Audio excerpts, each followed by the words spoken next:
საღამომშვიდობის საქმის კურსი დღის შემაჯამებელი გამოშვებით ბრუნდება ეთერში, რომელსაც ბექა ბაციკაძე გაუძღვება. თბილისში რუსთაველის გამზირზე სვაროვსკის მაღაზია გაქურდეს, როგორც BMG-ის კომპანიის მენეჯერმა მაია გოგიაშვილმა განუცხადა, დამნაშავედ 13-დან 15 წლამდე მოზარდია, რომელმაც მაღაზიის ვიტრინა ჩაამტრია. მაია გოგიაშვილის განმარტებით რუსთაველის ფილიალიდან დამნაშავემ მხოლოდ ფულის შემნახველი ყუთის გატანა შეძლო, თუმცა მასში თანხა არ იყო. როგორც BMG-ის შინაგან საქმეთა სამინისტროში განუცხადეს, საქმეზე გამოძიება სისხლის სამართლის კოდექსის 177 მუხლით დაიწყო. თანხის შესანახით ცარიელი ყუთის წაღებას გახარიეს უწყებაში წადასტურებენ. ქურდობის ფაქტი დღეს გაგარინის გამზირზეც მოედანზეც მოხდა სუპერმარკეტ იოლში, სადაც საქმე უკვე ფაქტზე აღიძრა.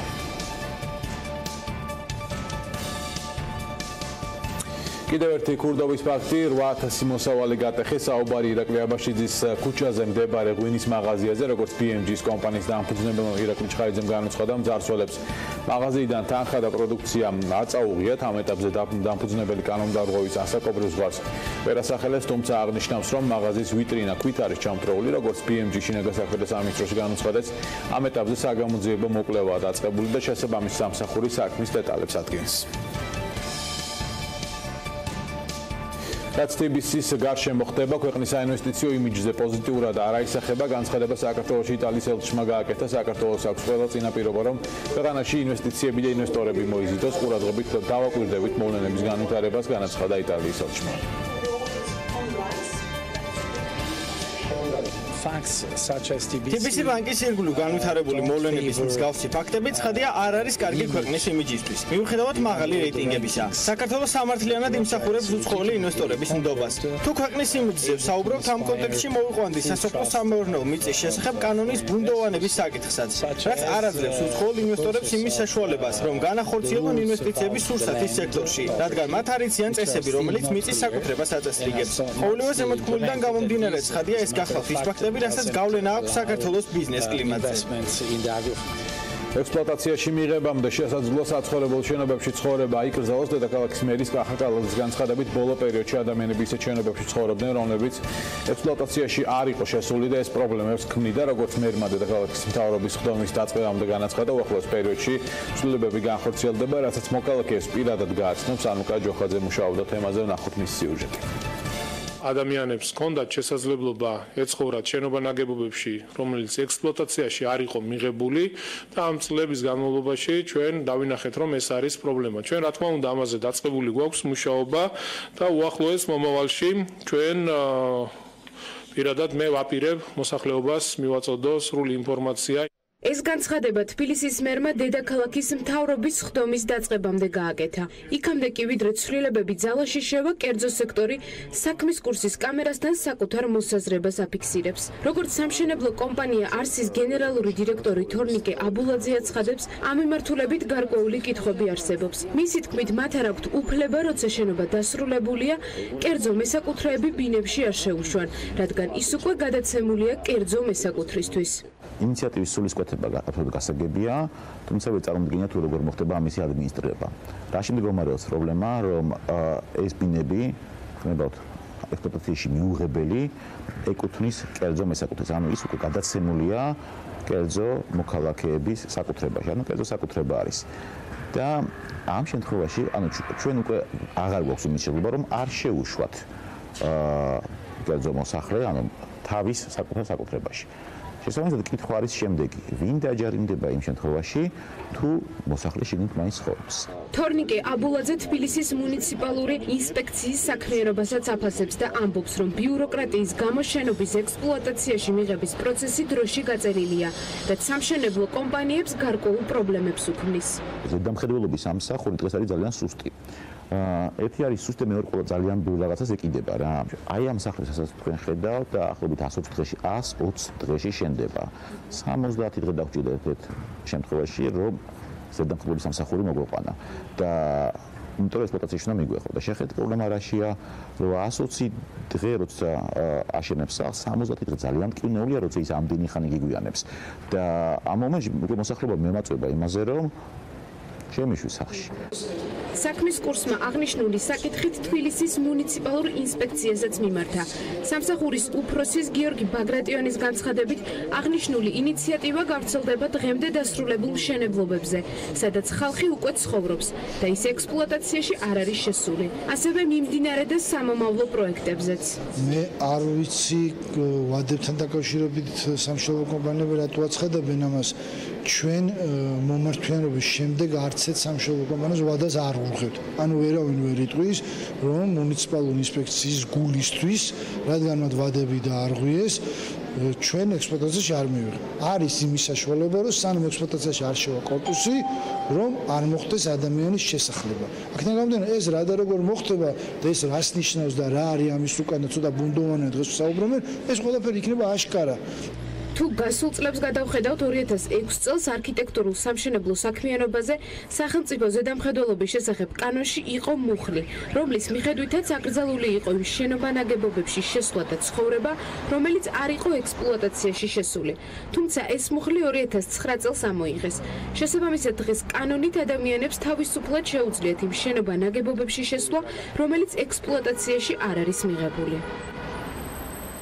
სააბრუკენის მოედნის მშრალი ხიდის დედაენის და 9 მარტის ბაღების რეაბილიტაცია იწყება. თბილისის მერის კახა კალაძის განცხადებით, წელს დედაქალაქის ბიუჯეტი განსაკუთრებულია, როგორც კალაძე აღნიშნავს, 2019 წლის ბიუჯეტის რიცხვები გასული წლების მონაცემებთან შედარებით საგრძნობლად გაზრდილია და მერიას მეტი პროექტის განხორციელების საშუალება ეძლევა. სწორედ ამიტომ მიმდინარე წელს მერია სააბრუკენის მოედნის მშრალი ხიდის დედაენის და 9 მარტის ბაღების რეაბილიტაციას იწყებს.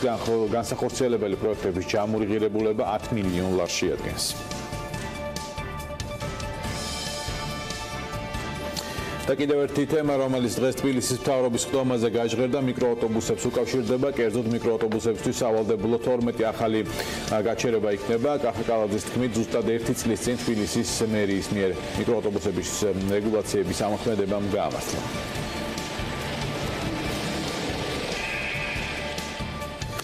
თბილისის ვიცე-მერი ირაკლი ხმალაძე ტაქსების მძღოლების მოთხოვნას არიზიერებს. ხმალაძე ამბობს, რომ მერიამ გაითვალისწინა ყველა ის სირთულე, რაც შეიძლებოდა რეფორმის ფარგლებში ყოფილიყო და ტაქსის მძღოლებს გამოუვალი მდგომარეობა არ აქვს. ვიცე-მერი მზადაა საჭიროების შემთხვევაში ტაქსის მძღოლებთან შეხვედრა გამართოს. თბილისის მერიასთან ტაქსის მძღოლებმა აქცია გამართეს და შემოღებული რეგულაციები გააპროტესტეს.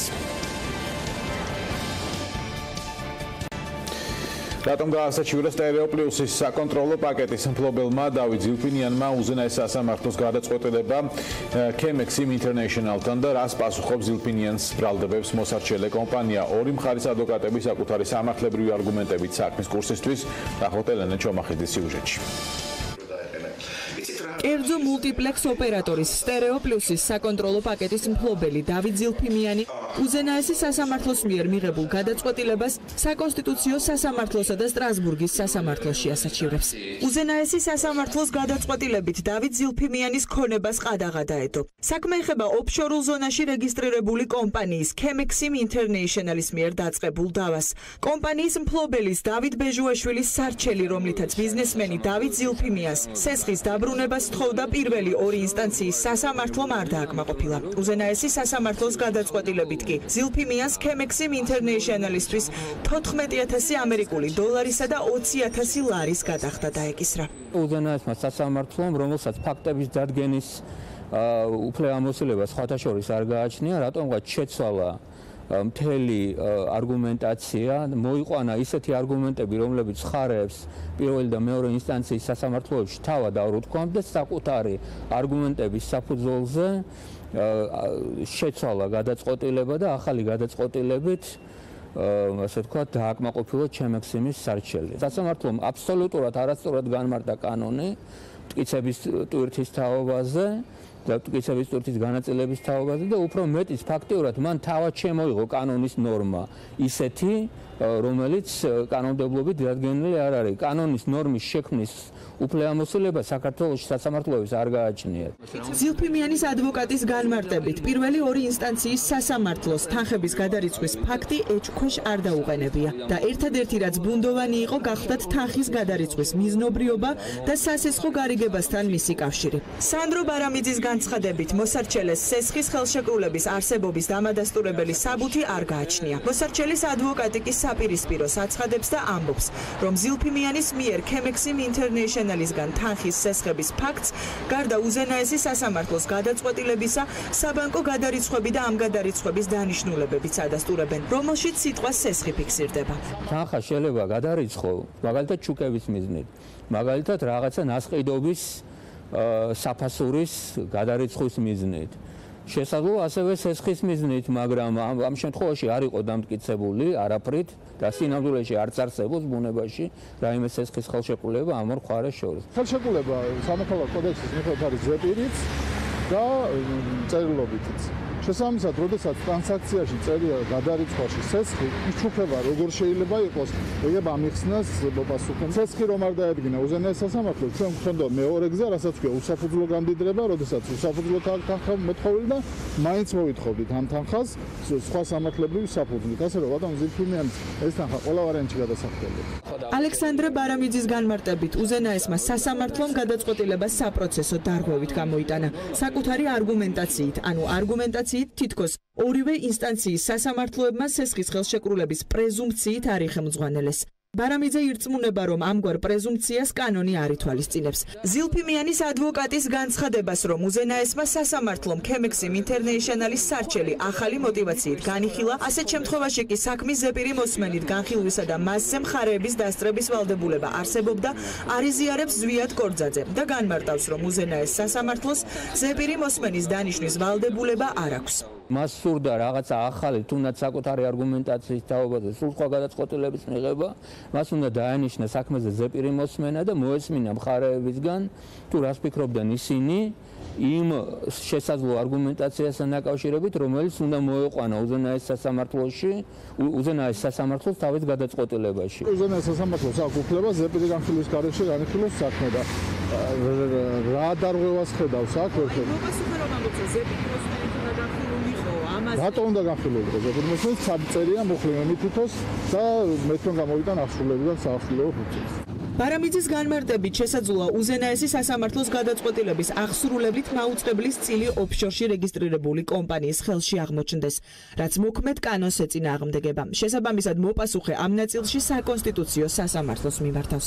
საქართველოს კანონმდებლობა გძალავს მაუწყებლობის შესახებ კანონი პირდაპირ გძალავს წილის მაუწყებელში წილის ფლობას ოფშორში რეგისტრირებული კომპანიის მიერ. ბატონ ზილფიმიანი რაღაც ნორმებს ასაჩივებს, მათ შორის ისეთ ნორმებს, რომლის გამოყენებასაც ჩვენ აღსრულების პერიოდში არ ვაპირებთ. მაგალითად, რომ ოფშორული კომპანიით მიიღოს მონაწილეობა ბატონმა დავით მეჯუაშვილმა აუქციონში თუ ის ჩატარდა, მაგრამ ჩვენ არ ვაპირებთ და შესაბამისად ეს დავა ჩვენ არ გვეხმარება.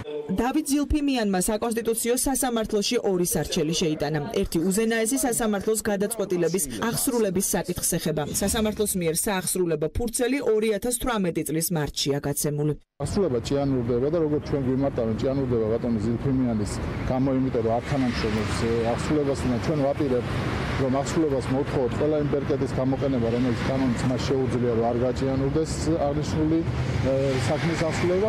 უზენაესი სასამართლოს გადაწყვეტილების აღსრულების საკითხთან დაკავშირებით ზილფიმიანის სარჩელი საკონსტიტუციო სასამართლომ არსებითად უკვე განიხილა. რაც შეეხება მეორე სარჩელს, რაც ზეპირი მოსმენის გარეშე საკუთარი არგუმენტაციის საფუძველზე სასამართლოს მიერ გამოტანილი გადაწყვეტილების შესაძლოობის დაუშვებლობას გულისხმობს, განწესრიგებელი სხდომა ჯერ არ ჩატარებულა. ბიზნესმენი თემურ ჭყონია ქვეყნის საინვესტიციო გარემოს აფასებს და რამდენიმე სახის ინვესტიციას გამოყოფს. ერთია უცხოელი ინვესტორი, როდესაც შემოდის, მეორეა, როდესაც ადგილობრივი ინვესტორი იზიდავს უცხოურ სახსრებს და მესამე ადგილობრივი ინვესტიციებია. თემურ ჭყონიას თქმით, მიუხედავად იმისა, რომ მაკდონალდსის და კოკაკოლას გარშემო მას არასოდეს ჰქონია პრობლემა, უცხოელ ინვესტორებს უფრო მეტი მხარდაჭერა აქვთ. ბიზნესმენს ისიც აშფოთებს, რომ ქვეყანაში ნაცვლად იმისა, რომ ეკონომიკური პრობლემები განიხილებოდეს და მთელი ენერგია ამ მიმართულებით იხარჯებოდეს, რათა ქვეყანა უფრო გაძლიერდეს, დღეს აქტუალური მხოლოდ პოლიტიკური პრობლემების განხილვა.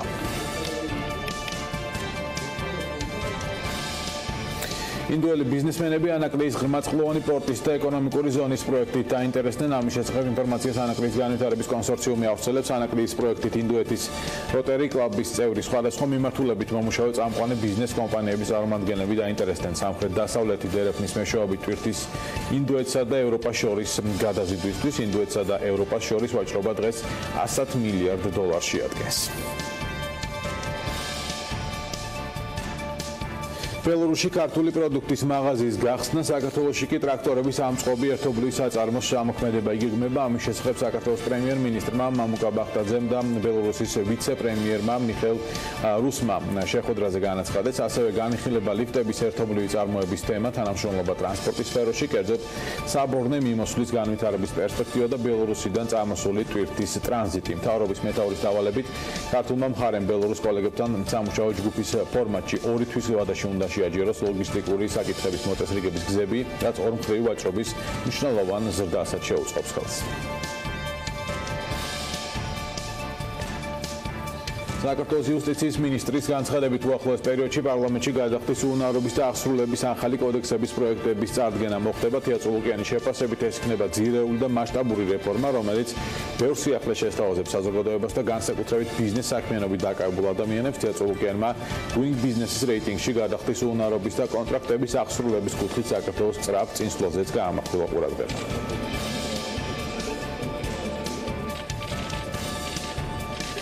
იანვარ-თებერვალში საქართველოდან თამბაქოს ექსპორტი 77%-ით გაიზარდა. ასეთია სტატისტიკის სამსახურის ოფიციალური მონაცემები. კერძოდ მიმდინარე წლის პირველ 2 თვეში სიგარელების და სიგარეტების ექსპორტმა 17 მილიონ 600 დოლარი შეადგინა, მაშინ როცა გასული წლის ანალოგურ პერიოდში ეს მაჩვენებელი 10 მილიონი დოლარი იყო. რაც შეეხება იმპორტს, ანგარიშო პერიოდში ამ სასაქონლე ჯგუფის იმპორტი 22.9%-ით არის გაზრდილი. კერძოდ სტატისტიკის ცნობით 2019 წლის იანვარ-თებერვალში სიგარელების და სიგარეტების იმპორტმა 13 მილიონ 500 დოლარი შეადგინა. 2018 წელს ეს ციფრი 11 მილიონი დოლარი იყო.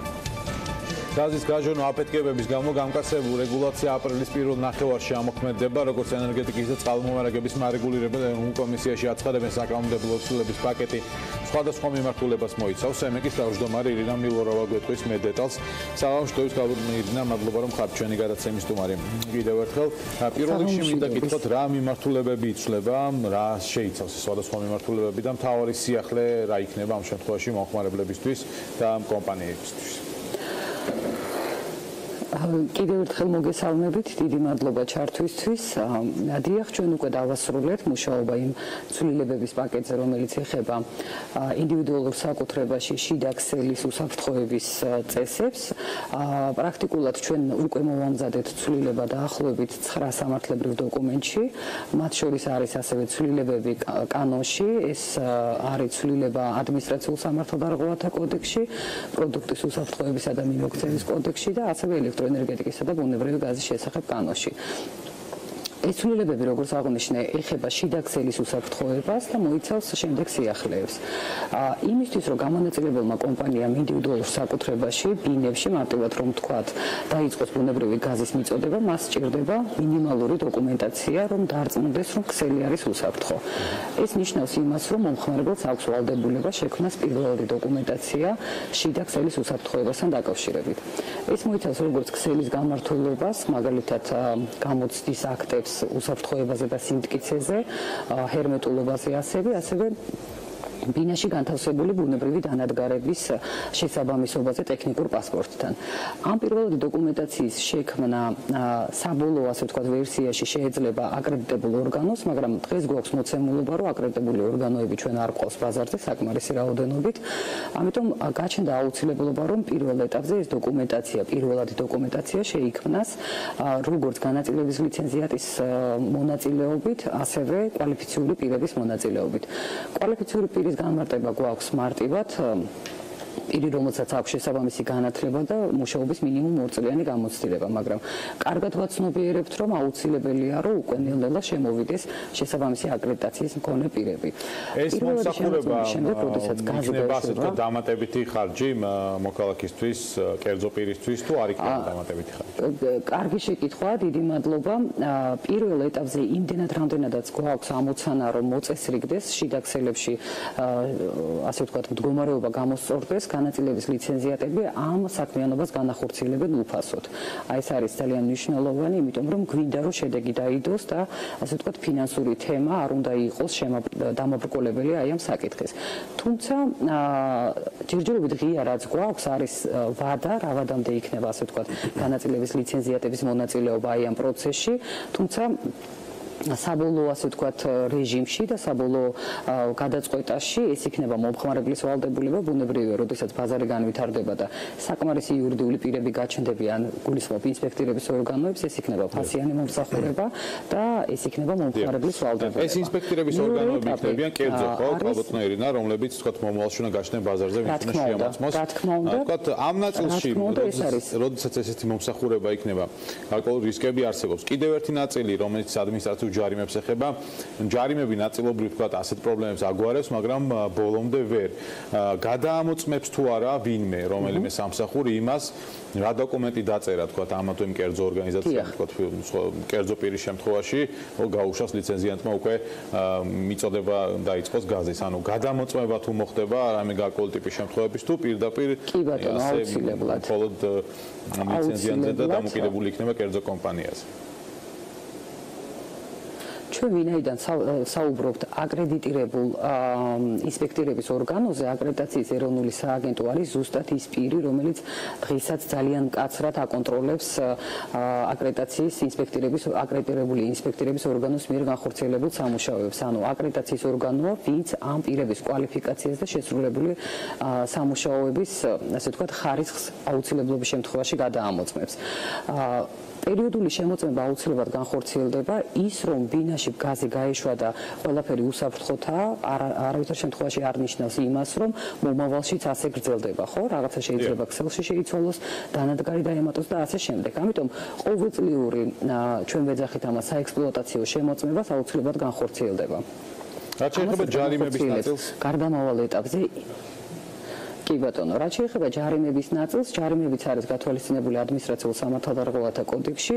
ამის აუცილებლობა არის ცალსახად, ვინაიდან დღესაც შიდა ქსელზე პასუხისგებლობა ქსელის უსაფრთხო ექსპლუატაციაზე და დანადგარების უსაფრთხო ექსპლუატაციაზე ეკისრება მომხმარებელს, აბონენტს, მაგრამ მიუხედავად ამისა, გვაქვს ის შემთხვევები სამწუხაროდ რაც გვაქვს, ამიტომ ფინანსური ჯარიმების შემოღების აუცილებლობა ყველაზე მწვავედ დადგა დღის წესრიგში.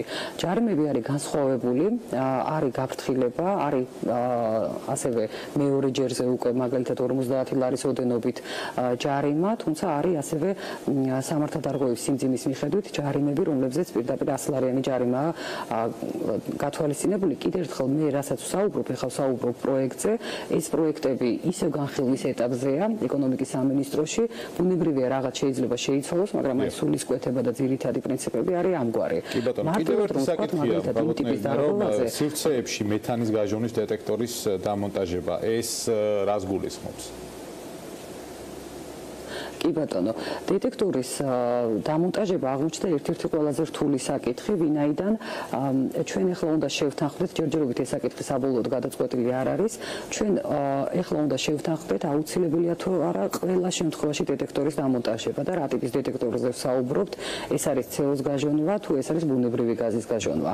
მაგალითად, ბინებში, სადაც ყველაფერი არის იდეალურად და იგივე ბუნებრივი გაზის მოხმარების დანადგარები, პირობითად ცენტრალური გათბობის ქვაბი არის გატანილი აივანზე და პრაქტიკულად საფრთხე არის მინიმალური, ჩვენ უნდა შევთანხმდეთ, აქაც ვითხოვთ დეტექტორების დამონტაჟებას თუ არა.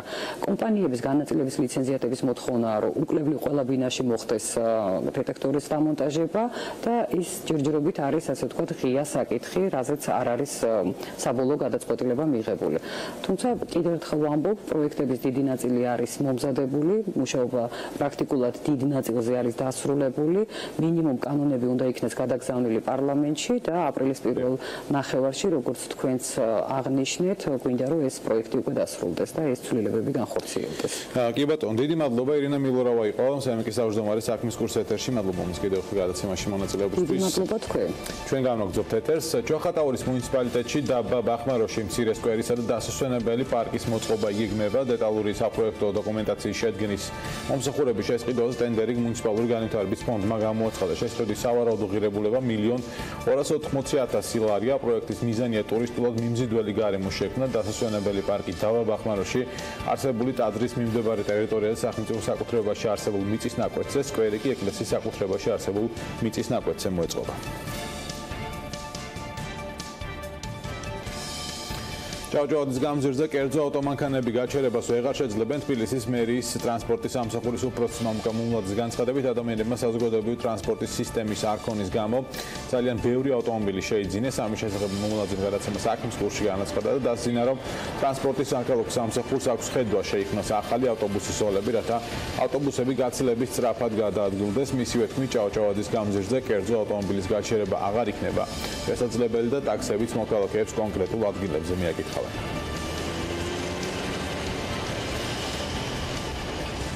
საქმის კურსი ამით დასრულებულია. მადლობა ყურადღებისთვის, ნახვამდის.